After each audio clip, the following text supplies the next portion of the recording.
pessoas, irmãos e amigos que acompanham este canal este, O Tabernáculo do Senhor, Sorocaba, São Paulo. Sejam todos bem-vindos, em nome do Senhor Jesus Cristo. Vamos fechar nossos olhos, falar com o autor e consumador da nossa fé. Bondoso Pai Celestial, Deus vivo, conhecedor de todas as coisas, venha, pois, ao encontro das necessidades que temos.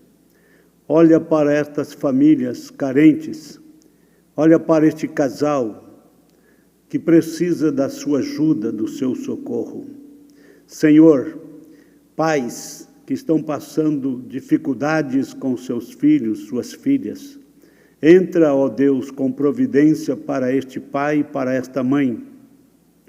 A situação em que o mundo se encontra hoje, Pai, o Senhor é cheio de graça, cheio de misericórdias. O Senhor é o socorro bem presente na hora da angústia. Confirma isto na vida de cada cristão, na vida de cada pessoa que tem temor de Deus. Ó Deus, abençoa todas as pessoas que já estão em conexão conosco através deste canal, aqueles que acessarão depois. Senhor, abençoa cada um, que este canal seja uma bênção especial, que haja cura divina, que haja libertação total, que haja novo nascimento, resolução de problemas, batismo com o Espírito Santo para as pessoas que entrarem em contato com esta mensagem, com esta transmissão, no nome do Senhor Jesus Cristo. Abençoa a leitura da sua palavra. Envia o grande Espírito Santo para vivificar a tua palavra em nosso coração. No nome de Jesus Cristo, oramos e já agradecemos. Prezados ouvintes, telespectadores, nós temos aqui o capítulo 139, Salmo de número 139, versículo 15 e 16. O salmista disse: os meus ossos não te foram encobertos, quando no oculto fui formado, entretecido como nas profundezas da terra. Os teus olhos viram o meu corpo ainda informe, e no teu livro todas estas coisas foram escritas, as quais iam sendo dia a dia formadas, quando nem ainda uma delas havia. E quão preciosos são para mim, ó Deus, os teus pensamentos, quão grande é a soma deles. Se os contasse, seriam em maior número do que a areia. Quando acordo, ainda estou contigo. Muito bem, queridos irmãos e amigos, este Salmo de número 139 fala sobre a onipotência de Deus, a onipresença de Deus. Deus, o Deus vivo, o Criador do universo, ele é onipotente, que quer dizer o Todo-Poderoso. Ele é onipresente, que quer dizer que ele enche os céus e a terra. E é onisciente, que quer dizer conhecedor de todas as coisas. Não há nada que Deus não conheça. Ele conhece o fim desde o princípio. Deus, ele não é sujeito ao tempo. Ele é eterno. Ele sabe de todas as coisas. Portanto, ele é infinito. Se você voltar no primeiro verso do Salmo número 139, o salmista disse: Senhor, tu me sondaste e me conheces. Tu conheces o meu assentar e o meu levantar.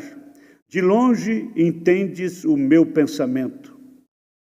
Cercas o meu andar e o meu deitar, e conhece todos os meus caminhos. Ele conhece todos os teus caminhos, meu ouvinte. Ele conhece o teu coração, os desígnios do teu coração, os planos, os propósitos do teu coração. Antes que você expresse uma só palavra, Deus já sabia o que você iria expressar. Isto faz dele onisciente, ou seja, conhecedor de todas as coisas.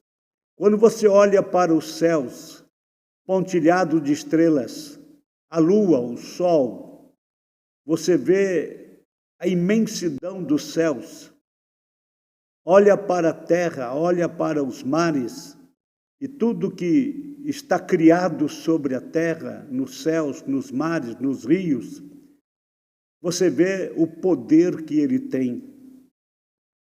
E ele, sendo onipresente, ele está em cada repartição, em cada fresta. Por exemplo, ele está presente aqui comigo, neste canal, enquanto estou a transmitir a sua palavra.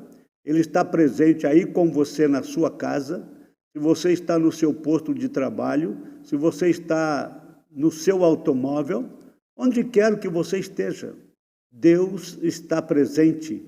Se você reverentemente está assistindo esta programação. Bom, então nós temos aqui o seguinte, o verso 15 e 16 do Salmo de número 139. Davi disse: os meus ossos não te foram encobertos, quando no oculto fui formado, e entretecido como nas profundezas da terra. Teus olhos viram o meu corpo ainda informe. Informe é que não está formado ainda.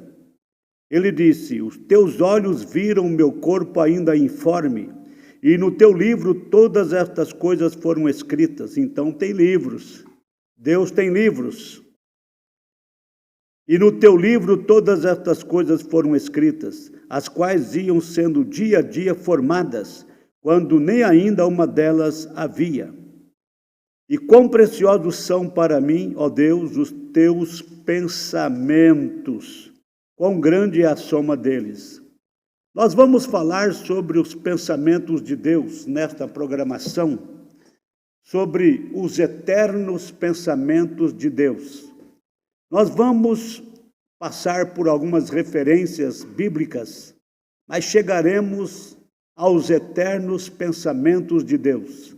Que Deus te abençoe rica e abundantemente, meu irmão amado, minha irmã, meus amigos. Vamos observar, primeira referência bíblica, São João capítulo 6, verso 37, 44, diz: todo o que o Pai me dá virá a mim, e o que vem a mim de maneira nenhuma o lançarei fora. Ninguém pode vir a mim se o Pai que me enviou o não trouxer, e eu o ressuscitarei no último dia. Isto é Cristo falando. Cristo disse: todo o que o Pai a mim. Observem bem, desculpe aí pelo transtorno. Todo o que o Pai me dá virá a mim, e o que vem a mim de maneira nenhuma o lançarei fora. Ninguém pode vir a mim se o Pai que me enviou o não trouxer. Então, para você aceitar a Cristo como a propiciação pelos teus pecados, você tem que ser levado a Cristo pelo Pai. O Pai nada mais é, nada menos é do que o Espírito Santo. O mesmo Espírito Santo que estava habitando em Jesus Cristo. Para você entender o que é Pai, o que é Filho, o que é Espírito Santo, é simples. Pai, Filho e Espírito Santo são três títulos do mesmo ser, do mesmo Deus. Deus é Espírito e Ele é puro, Ele é santo, então Ele é o Espírito Santo. Deus, sendo Espírito e Ele é puro, Ele é santo, então Ele é o próprio Espírito Santo. Agora, Ele recebeu o título de Pai porque Ele é o Criador. Quem cria é Pai. Deus é o Criador do universo. Ele criou os céus e a terra e os mares e tudo que neles há. Tudo que neles há. O que é que tem nos mares? São peixes, animais de diversas espécies. O que tem nos céus? No céu, os céus não é vazio. Os céus é cheio de anjos, arcanjos, querubins, serafins. milhões e milhões e milhões e bilhões de seres que habitam nos céus. Então, na terra nós temos aí o reino vegetal, o reino animal e o reino humano. A terra comporta a vegetação, os animais e os seres humanos. Por assim dizer, a população de seres humanos está mais de 8 bilhões de pessoas. Então, tudo que existe nos céus e na terra e nos mares e nos rios, Deus é o Criador de tudo. Ele recebeu o título de Pai porque Ele criou todas as coisas. Quando Deus mesmo teve que descer aqui na terra, Ele desceu na pessoa de Cristo. Como que foi isto? Ele gerou um bebê, gerou uma criança no ventre da Virgem Maria. Quando a Virgem Maria deu à luz o bebê, foi colocado o nome nele de Jesus. E é um filho, porque foi gerado, nascido de mulher, é filho. Então aquele mesmo Pai, o Deus eterno, o Pai, o Criador, Ele gerou uma criança, veio Ele próprio e habitou nesta criança. Então ganhou o nome de filho, o título de filho. Ele é Espírito Santo porque não tem pecado. Agora aqui Jesus disse, agora é bom você entender o seguinte, Jesus era completamente Deus em seu espírito, era completamente homem em seu físico. Então Jesus Cristo era ambos, Deus e homem. Então, como homem, ele sentia fome, sede, cansaço, sono, mas como Deus, ele era o mesmo Criador, o mesmo Pai. Você acha que qualquer um poderia fazer o que Jesus fez? Pegou 5 pães assados e 2 peixinhos, ele dando graça ao Pai divino. Aqueles 5 pães e 2 peixinhos assados foram multiplicados para alimentar quase 5.000 homens, sem contar mulheres e crianças. Então você pode entender, contando mulheres e crianças, passaria de 10.000 pessoas que foram alimentadas com 5 pães assados e 2 peixinhos. Bem, Jesus, ele participou, ou seja, Deus, o Pai, tornando-se uma criança aqui na terra, ele participou da natureza humana em todas as faixas etárias da vida, como bebê, como menino, como adolescente, como jovem e chegou até a meia-idade, porque ele viveu aqui na terra precisamente 33 anos e meio. Começou o seu ministério com 30 anos, seu ministério durou apenas 3 anos e meio, mas tudo estava nos moldes das Escrituras, nos moldes das profecias. Ele tinha que realmente pregar 3 anos e meio, e a metade da última semana de Daniel, a 70ª semana de Daniel, a metade, contando a semana em anos, os dias em anos, ele viveu a metade da semana, ministerialmente falando, pregou 3 anos e meio. Agora, resta mais 3 anos e meio para os judeus, vai ser o período da grande tribulação. Mas Jesus Cristo, depois do seu ministério, depois da sua morte na cruz, ele cumpriu 3 anos e meio da 70ª semana de Daniel e ficou em espaço até que vai se cumprir a última parte da semana. Tem um espaço de tempo que é chamado plenitude dos gentios. É nesse espaço de tempo que a igreja noiva está sendo reunida e preparada para o arrebatamento. No decorrer de 7 eras da igreja, é o que estamos observando através da programação. Então ele tinha a natureza divina e a natureza humana. Natureza humana, não que ele herdara de Maria, não. Jesus não era filho de José.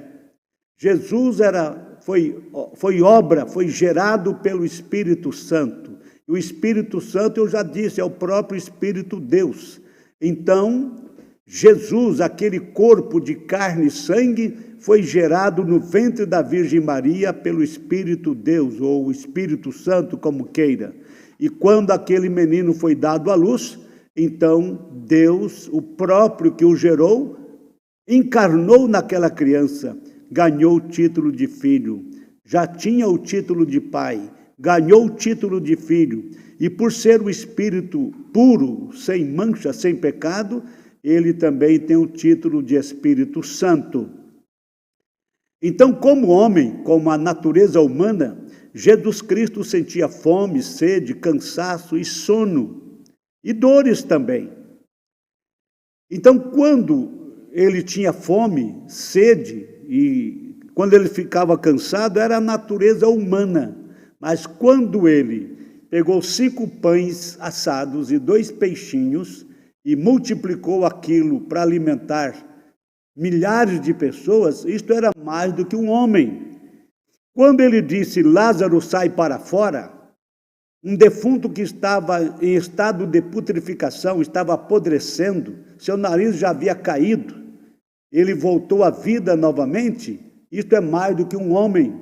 Quando ele purificou os leprosos, 10 de uma vez, aquilo era mais do que um homem. Então, ele tinha ambas as naturezas. E ele disse em São João 6, 37 e 44, todo o que o Pai me dá virá a mim, e o que vem a mim de maneira nenhuma o lançarei fora. Ninguém pode vir a mim se o Pai que me enviou o não trouxer, e eu o ressuscitarei no último dia. Nós temos uma outra referência, São João capítulo 1, versículo 12 e 13. Mas a todos quantos o receberam, deu-lhes o poder de serem feitos filhos de Deus. Aos que creem no seu nome, os quais não nasceram do sangue, nem da vontade da carne, nem da vontade do varão, mas de Deus. A referência de Efésios capítulo 1, verso 4 e 5, diz assim, como também nos elegeu nele antes da fundação do mundo. Você sabe que a palavra eleger é escolher, eleição é escolha. Então, Efésios capítulo 1, verso 4 e 5, está escrito, como também nos elegeu nele antes da fundação do mundo, para que fôssemos santos e irrepreensíveis diante dele em caridade, e nos predestinou para filho de adoção por Jesus Cristo, para si mesmo, segundo o beneplácito de sua vontade. Agora, sem nos envolvermos muito com o assunto da soberania de Deus, pois isto exigiria um livro só sobre isto. Deixe-me salientar aqui que, de acordo com esses versículos, Jesus Cristo está escolhendo sua própria noiva do mesmo modo que os homens escolhem as suas noivas hoje. A noiva hoje não decide simplesmente que vai tomar um certo homem por esposo. Não, Senhor. É o noivo que decide e escolhe uma certa mulher para ser sua noiva. São João capítulo 15, verso 16. Jesus Cristo disse assim, não me escolhestes vós a mim, mas eu vos escolhi a vós. Ora, de acordo com a palavra de Deus, a noiva foi escolhida antes da fundação do mundo. Esta escolha da noiva foi proposta em si mesmo. Aí nós temos mais uma referência, Efésios capítulo 1, versículo 9. Também temos outra referência em Romanos capítulo 9, versículo 11. Diz, para que o propósito de Deus, segundo a eleição, ficasse firme, você não pode lê-lo de nenhuma outra maneira. O propósito íntimo, o eterno propósito de Deus, sabe qual era? Era tomar uma noiva de sua própria escolha. Veja, e esse propósito estava em si mesmo, e sendo eterno, foi decretado antes da fundação do mundo, Deus querendo uma noiva para si. Observe atentamente agora e veja isto. Antes mesmo que houvesse uma partícula de poeira estelar, antes que Deus fosse Deus, aqui esbarrou em algo importante. Antes que Deus fosse Deus. Então, houve um tempo que Deus não era Deus? Sim, perfeitamente. Não que Deus não existia. Ele é eterno. Ele não tem começo de vida nem fim de vida. Ele é El Elá Elohim, existente por si próprio. Agora, mas quando é o tempo que Deus não era Deus? Antes que Deus fosse Deus. Sabe por quê? A palavra Deus quer dizer objeto de adoração. E antes de Deus criar um ser que o adorasse, ele era apenas um Deus, um Espírito eterno. Ele não era Deus porque ninguém ainda o tinha adorado.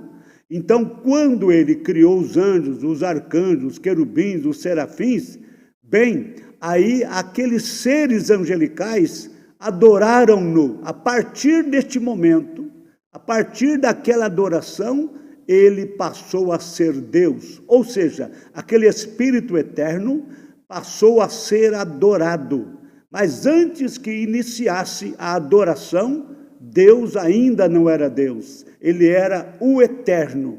Mas passou a ser Deus, recebeu o título de Deus. Deus também é um título, não é nome. Recebeu o título de Deus porque ele foi adorado. Então, antes que houvesse uma partícula de poeira estelar, antes que Deus fosse Deus, Deus é objeto de adoração e ninguém estava lá para adorá-lo. Portanto, naquele tempo, ele era apenas potencialmente Deus. Seria Deus a partir da adoração, mas até então ele não era Deus, ele era potencialmente Deus. Agora explica para mim este assunto de potencialmente. Simples de explicar. Se você me pedir aí um pé de abacate, você quer ter um pé de abacate no seu quintal? Quer ter um pé de abacate no seu pomar? Você me pede um pé de abacate. Sabe o que eu faço? Eu te dou uma semente do abacate. Então aquela semente é o abacateiro potencialmente, porque você vai colocar aquela semente na terra, aquela semente vai nascer, brotar, crescer e tornar-se um abacateiro, um pé de abacates. Então a semente é o abacateiro potencialmente. É semente, mas naquela semente está a árvore de abacates. Está correto? Então Deus era potencialmente Deus antes de ser adorado, ou seja, ele tinha o propósito de criar, ser criador. Tinha o propósito de ser criador, tinha o propósito de ser salvador, tinha o propósito de ser libertador, tudo estava no plano dele. Ele tinha o propósito de ser pai, ser filho, ser Espírito Santo, enfim, tudo estava nos planos dele. Então, à medida que foi acontecendo, então ele foi recebendo o título. Por exemplo, Deus é um título do ser eterno, a partir do momento que ele foi adorado. E aquele Deus eterno é Pai, porque ele é o Criador, outro título. E ele ganhou o título de filho, quando nasceu aqui através de uma virgem. Ele é Espírito Santo, porque não tem pecado. Está bem colocado, não está? Você não entende se você não quiser. Bem, mas mesmo que você não entenda, aceita isto no seu coração, que há um só Deus com 3 manifestações. Quais são as 3 manifestações principais de Deus?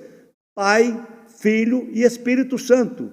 Pai, porque ele é o Criador. Filho, porque nasceu através de uma virgem. Espírito Santo, porque não tem pecado. Ficou bem colocado? Muito bem. Então, antes que Deus fosse Deus, e ele fosse apenas conhecido como Espírito Eterno, a noiva já estava em sua mente. Sim, ela estava. Ela existia em seus pensamentos. Você viu o tema aí? Os pensamentos de Deus, os eternos pensamentos de Deus. A noiva já estava, ela já existia em seus pensamentos. Quando? Antes que Deus fosse Deus, e ele fosse apenas conhecido como Espírito Eterno, já naquele tempo, a noiva já estava em sua mente. Sim, ela estava. Ela existia em seus pensamentos. E o que você me diz a respeito desses pensamentos de Deus? Os pensamentos de Deus, são eternos, não são? Se os pensamentos de Deus são eternos, não podem mudar. Não tem sombras de variações, meus amados. Você acha que Deus precisaria de um auxiliar? Acha que Deus precisaria de um Deus menor para auxiliá-lo? Acha que Deus necessitaria de um Espírito Santo para auxiliá-lo? Não, ele mesmo teve estas manifestações. Pai, porque ele é o Criador. Filho, porque veio através do nascimento virginal. Espírito Santo, porque não tem pecado. E quando Deus não era Deus ainda, ele era o Espírito eterno, a noiva, ou seja, a sua igreja eleita, já estava em sua mente. Sim, ela estava, ela existia em seus pensamentos. E o que você me diz a respeito desses pensamentos de Deus? Eles são eternos, não são? Os eternos pensamentos de Deus. Leia o Salmo de número 139. Veja ali a expressão do salmista Davi. Verso 17 do Salmo 139. E quão preciosos são para mim, ó Deus, os teus pensamentos. Quão grande é a soma deles. Você nunca vai entender os pensamentos de Deus. Não tem como entender os pensamentos de Deus. Pensa na inteligência deste ser, que é chamado de Deus. Ele criou o universo. Ele é criador dos céus e da terra, dos mares e de tudo que neles há. Que poder, que inteligência! Agora, os eternos pensamentos de Deus. Deixe-me lhe perguntar, são eternos os pensamentos de Deus? Se você pode ver isto, você verá muitas coisas. Se você captar, se você compreender, crer que os pensamentos de Deus são eternos, você vai ver muitas coisas sendo reveladas para você. Porque baseado nesta compreensão, sabendo que os pensamentos de Deus são eternos, se você pode ver isto, você verá muitas coisas. Você vai obter as revelações necessárias, vai ter as bênçãos necessárias. Sim, você pode ser abençoado fisicamente, ter saúde para o seu corpo físico, ter um coração sadio, ter um par de rins sadios, ter um par de pulmões sadios, um estômago sadio. Veja, você pode ter os órgãos internos sadios, você pode ter o seu corpo completamente cheio de saúde, de vida, de forças e vigor. Deus é capaz, porque Ele que te gerou no ventre da sua mãe. Então Ele pode te abençoar também materialmente. Você não deve ser ganancioso, você não deve clamar por muito dinheiro, não deve clamar por riquezas, não. Peça para Deus apenas uma vida equilibrada, uma vida material equilibrada, o suficiente para você viver e andar aqui na terra de cabeça erguida, servindo a Deus em novidade de vida. E Ele pode te abençoar também no setor espiritual. Ele pode ir revelando-se, manifestando-se para você. Deus dando-se a conhecer para você. Deus é imutável, tanto em essência como em comportamento. Já estudamos e provamos isso. Deus é infinito em suas habilidades, portanto, Ele, como Deus, deve ser onisciente. Se Ele é onisciente, então Ele não está agora aprendendo, nem está tomando conselho até consigo mesmo, nem está em nenhum tempo acrescentando ao seu conhecimento. Se Ele pode acrescentar ao seu conhecimento, então Ele não é onisciente. O melhor que poderíamos dizer é que algum dia Ele será, mas isto não é escriturístico. Ele é, de fato, onisciente. Ele jamais teve um novo pensamento acerca de algo, porque todos os seus pensamentos, Ele sempre os teve e sempre terá, e conhece o fim desde o princípio, porque Ele é Deus. Por conseguinte, os pensamentos de Deus são eternos, eles são reais. Os eternos pensamentos de Deus, os pensamentos de Deus. De repente nós vamos ficar com este pensamento no coração, com este ensinamento sobre os eternos pensamentos de Deus. Deus de tudo é sabedor. Meu amado irmão, nós vamos observar, veja como isto funciona. Deus sempre teve seus pensamentos quanto a Adão. Então, Adão foi formado do pó da terra, mas o seu ser espiritual foi criado. O ser espiritual de cada homem, de cada mulher, foi criado. Mas Adão, o corpo de Adão, foi formado do pó da terra. E o corpo de Eva foi formado a partir de uma costela de Adão. Você já sabe disto. Você sabe perfeitamente. Deus sempre teve seus pensamentos quanto a Adão. Adão, como seus pensamentos, ainda não estava expresso. O Salmo de número 139, onde lemos, você pega o versículo 15 e 16, mas leia desde o princípio, leia desde o primeiro versículo, chegue até o versículo 17, Salmo de número 139. Lhe dará uma pequena ideia disto. Os meus ossos não te foram encobertos quando no oculto fui formado. No oculto, dentro do ventre da sua mãe. Davi disse, os meus ossos não te foram encobertos quando no oculto fui formado, entretecido como nas profundezas da terra. Os teus olhos viram o meu corpo ainda informe, quando o corpo não estava formado, e informe é que não foi formado ainda. E Davi disse, os teus olhos, falando com Deus, os teus olhos viram o meu corpo ainda informe. E no teu livro todas estas coisas foram escritas, as quais iam sendo dia a dia formadas, quando nem ainda uma delas havia. Isso, como eu disse, não foi escrito acerca de Adão, mas lhe dá uma ideia e o conhecimento de que o pensamento estava lá em sua mente, e esse pensamento era eterno, e tinha que ser expresso. Sobre Adão, Deus tinha seus pensamentos. Sobre Moisés, sobre cada um dos profetas, sobre mim, sobre você, Deus tinha os seus pensamentos. Sim, assim quando Adão foi formado do pó da terra e seu ser espiritual criado por Deus, então Adão tornou-se o pensamento de Deus expresso, o manifesto, e aqueles pensamentos eternos estavam agora manifestos. Nós poderíamos percorrer os séculos, encontramos um Moisés, encontramos um Jeremias, encontramos um João Batista, e cada um deles era o pensamento eterno de Deus expresso em sua época. Então chegamos a Jesus, o Logos. Chegamos a Jesus, o Logos. Ele era o perfeito e completo pensamento expresso e tornou-se conhecido como a palavra. É isso que ele é e será para sempre. Veja, então, Jesus Cristo tornou-se o pensamento de Deus expresso, tornou-se conhecido como a palavra.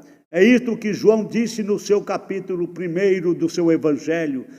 Falando de Cristo, ele disse, no princípio era o verbo, e o verbo estava com Deus, e o verbo era Deus. No verso 14 do mesmo capítulo, e o verbo se fez carne e habitou entre nós. Então, verbo quer dizer palavra. Poderíamos ler desta maneira, no princípio era a palavra estava com Deus, e a palavra era Deus, e a palavra se fez carne e habitou entre nós, disse João, o evangelista. Agora, então, quando chegou em Jesus, chegamos a Jesus, o Logos, ele era o perfeito e completo pensamento expresso e tornou-se conhecido como a palavra. É isso que ele é e será para sempre, a palavra. Ora, é dito que ele nos elegeu nele em quem? Nele, Jesus, antes da fundação do mundo. Isso significa que estávamos bem ali com ele, na mente, nos pensamentos de Deus, antes da fundação do mundo. Isso dá uma qualidade eterna aos eleitos, você não pode escapar disto. Eleitos são eternos. Os eleitos já estavam na mente de Deus, no plano de Deus, antes que houvesse uma poeira de pó estelar, antes que Deus fosse Deus. Deus não tinha ainda sido adorado, lá longe, bem distante na eternidade, antes de Deus criar os céus e a terra, antes de ter um pó de estrela, de moléculas, de átomos, antes que houvesse qualquer coisa, Deus já tinha seus planos, e nos planos de Deus estava o sacrifício de Cristo. Nos planos de Deus já estava uma igreja eleita, uma igreja sem mancha nem ruga. Isto trata-se agora, estamos esperando com ansiedade este dia acontecer, o arrebatamento da igreja, porque nós estávamos nos pensamentos de Deus e fomos colocados aqui na terra. Em cada era teve um grupo de eleitos vivendo, já se passaram 6 eras, estamos na última era da igreja de Laodiceia. Deus está tratando com o remanescente da igreja noiva, os últimos eleitos. E quando todos estiverem prontos, quando todos estiverem alinhados, aprumados com a palavra de Deus, então o arrebatamento acontece. Aqueles irmãos e irmãs que partiram no decorrer das eras, desde a primeira era até a última era, os que já partiram irão ressuscitar em corpos incorruptíveis. E nós, os que ficarmos vivos para a vinda de Cristo, sofreremos uma transformação física, teremos um corpo glorificado. Nós vamos nos unir com aqueles que ressuscitarem e vamos subir um corpo completo no arrebatamento, a encontrar o Senhor Jesus Cristo nos ares, e seremos levados para a casa do Pai, para a festa das bodas do Cordeiro. Ali nós vamos nos assentar ao redor daquela gigantesca mesa de quilômetros e quilômetros e quilômetros e quilômetros e quilômetros de comprimento, que vai comportar os eleitos de todas as eras, desde a primeira era da igreja até a última era, que perfaz 2000 anos. A primeira era da igreja começou por volta do ano 53 e ela perdurou até o ano 170 da era cristã. Na sequência teve a era de Esmirna e assim sucessivamente até chegar à era de Laodiceia. Então, desde o primeiro século da era cristã até hoje, está perfazendo 2000 anos, e dentro destes 2000 anos, 7 eras da igreja tomaram lugar. 6 eras já foram extinguidas, já terminaram. Estamos no final da 7ª era.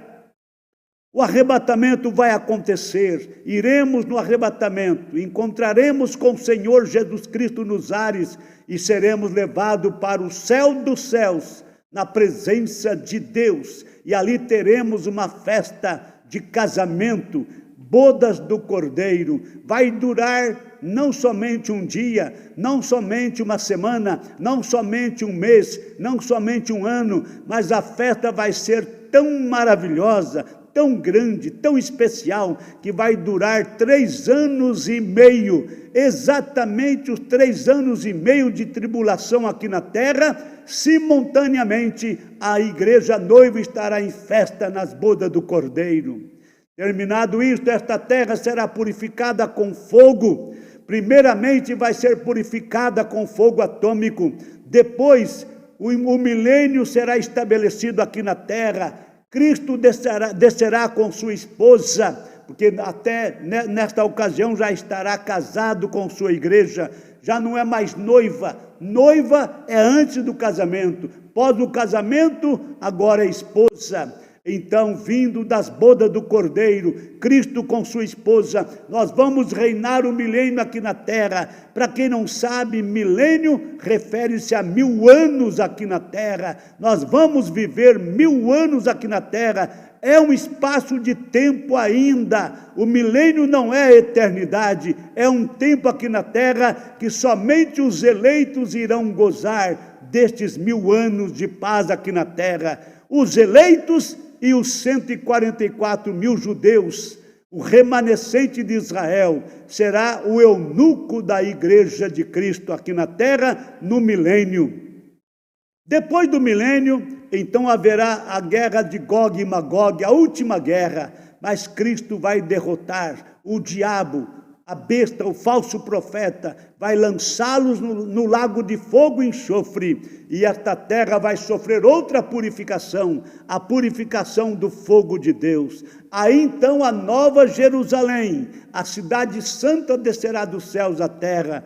Cristo com sua esposa, iremos adentrar aquelas gigantescas portas, gigantescos portões de uma só pérola para entrar dentro das grandes muralhas da Nova Jerusalém. Ali estaremos com Cristo eternamente. Esses são os pensamentos de Deus. Isso não te ajuda? Vamos observar. Nós temos algo importante. Eu quero encerrar com isto aqui, porque nós vamos dar sequência na próxima programação. O pensamento que eu quero encerrar é voltando para Isaías capítulo 55. Espero que você entenda isto, meu amado irmão, minha amada irmã. Nós temos aqui o capítulo 55 do profeta Isaías, a partir do versículo 8. Estamos falando dos pensamentos de Deus, dos eternos pensamentos de Deus, tudo que está acontecendo com a noiva de Cristo aqui na terra, desde os tempos primórdios, desde o primeiro século da era cristã, tudo que está acontecendo, nada mais é, nada menos é do que Deus preparando a sua igreja noiva, a igreja noiva de Cristo para o arrebatamento. Ele esteve com o primeiro grupo da primeira era da igreja, a era de Éfeso. Esteve com o segundo grupo na segunda era da igreja, a era de Esmirna. E sucessivamente ele esteve presente com cada um dos grupos das respectivas eras da igreja. E ele não deixou a última era. A última era não é diferente. Jesus Cristo está no meio da igreja, da sua igreja, dos seus eleitos. Era o plano de Deus, tudo está incluso no plano de Deus. Tanto é, nós temos aprendido, meus caros amigos e irmãos, tudo de bom, tudo de ruim que acontece é Deus. Quando é bom, quando é coisa boa, é a vontade perfeita de Deus. Quando são coisas ruins, é a vontade permissiva de Deus. Sabe por quê? Deus tem a vontade perfeita e tem a vontade permissiva. Permissiva porque Ele permite. Não é a vontade perfeita, mas é permissiva.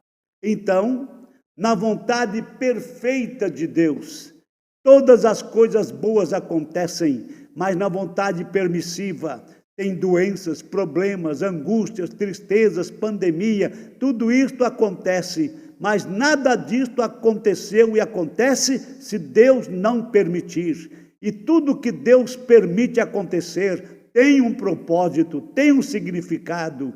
O que é a perfeita vontade, Deus realiza. E a vontade permissiva, Ele permite o inimigo de nossas almas trabalhar. Esta pandemia que eu chamo de pandemônios, isto é uma coisa terrível, é uma tragédia, como aconteceu a Primeira Guerra Mundial, a Segunda Guerra Mundial, como aconteceu o dilúvio, como aconteceu a queima de Sodoma e Gomorra e cidades circunvizinhas, tudo foi permissão de Deus, mas sempre Deus velou, sempre Deus cuidou dos seus eleitos. Agora, aqui está o profeta Isaías na inspiração divina, o Espírito de Deus falando através do profeta Isaías, no capítulo 55, versículo 8 a seguir.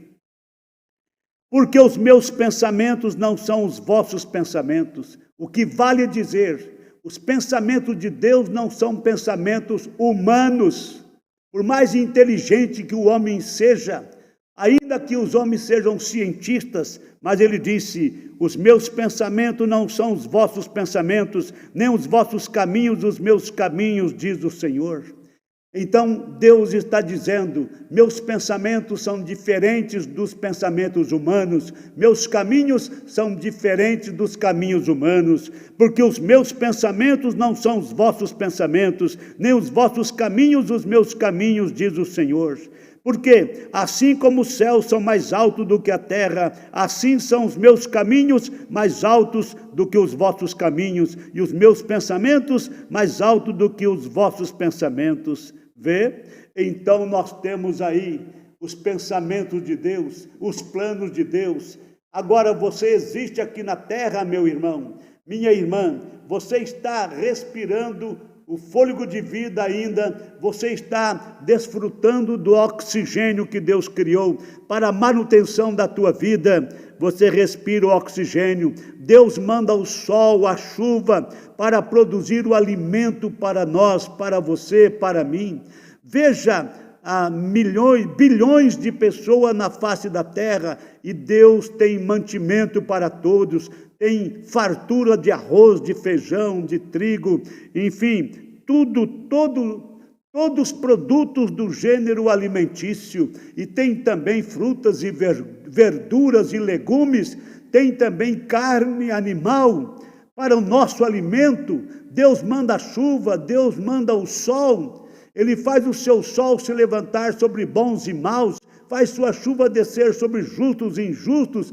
Esse é o Deus que nós temos, e Ele tinha tudo isso em seus pensamentos, Ele tinha tudo isso em seus planos. Que inteligência, que plano é esse? E lembrando de uma coisa, os filhos e filhas de Deus, especialmente os que fazem parte da noiva de Cristo, já estavam na mente de Deus antes da fundação do mundo. Jesus Cristo foi sacrificado antes da fundação do mundo, e nós fomos escolhidos, eleitos nele, em Cristo.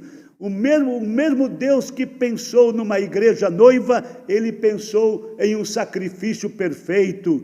O sangue de animais, de ovelhas, de touros, de bode, não poderia resolver o problema. Então, Deus realmente elaborou um cordeiro perfeito, um sacrifício perfeito, seu próprio filho. Ele gerou seu próprio filho no ventre da Virgem Maria, habitou naquele filho, ele aceitou, se sujeitou ao sofrimento, se sujeitou à vida humana, se sujeitou às dificuldades, sujeitou às críticas, aos escárnios, se sujeitou às afrontas, se sujeitou à morte de cruz. Ele foi morto, ele foi sepultado. No terceiro dia ele ressuscitou, ficou uns 40 dias sobre a terra, dando as últimas instruções para os seus discípulos, foi assunto aos céus. 10 dias depois, no Pentecostes, ele retornou, batizando a igreja, inaugurando a sua igreja pentecostal. Ali está a igreja modelo, que estava no pensamento de Deus, e todos os eleitos de Deus, toda a igreja de Deus, em tempos posteriores à inauguração da primeira igreja, teria que assemelhar, teria que se aproximar daquele modelo, daquele figurino. Mas tudo estava nos planos de Deus. Você estava nos planos de Deus, sua esposa estava nos planos de Deus, sua família estava nos planos de Deus, eu estava nos planos de Deus. Agora, se você estava nos planos de Deus para a salvação, para ir no arrebatamento, então aproveita esta chance, aproveita esta oportunidade, reconheça o poder supremo de Deus e aceita Jesus Cristo como teu Salvador pessoal. Você aceitando a Cristo de coração, você tem direito do batismo com o Espírito Santo, você tem direito de ter a mente de Cristo, como disse Paulo. Ele disse: o homem natural não pode entender as coisas espirituais, porque lhe parecem loucura, mas o que é espiritual discerne bem tudo, e ele de ninguém é discernido. Ele disse: quem entendeu a mente do Senhor para que possa instruí-lo? Mas nós temos a mente de Cristo. A mente de Cristo, os pensamentos de Cristo, não é diferente dos pensamentos de Deus. Por quê? Cristo e Deus é a mesma coisa. Cristo e Deus é a mesmíssima coisa. Sabe, o Criador do universo desceu em forma humana e se tornou nosso Salvador. Depois que ele executou esta porção, ele voltou em forma de Espírito Santo, habitando na sua igreja. Agora ele é o Consolador. Se você foi abençoado, dê glória a Deus, glorifique a Deus, exalte o nome do Senhor Jesus Cristo. E nas próximas programações, eu estarei aqui na próxima programação. E Deus te abençoará na sequência deste assunto de suma importância. Deus te abençoe e te guarde, Deus te ilumine, que Deus trate com teu coração, com tua alma, em nome de Jesus Cristo. Amém.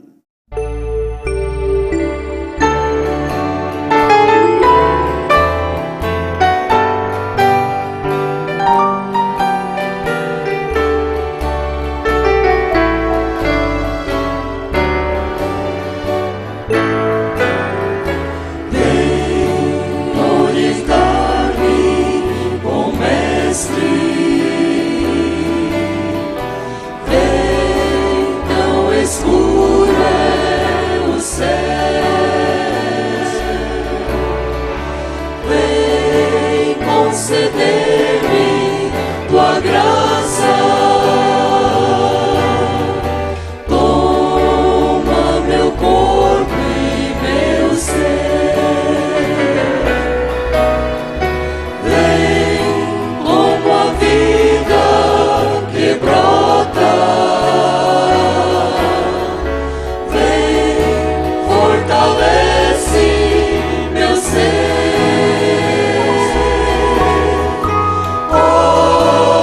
Suave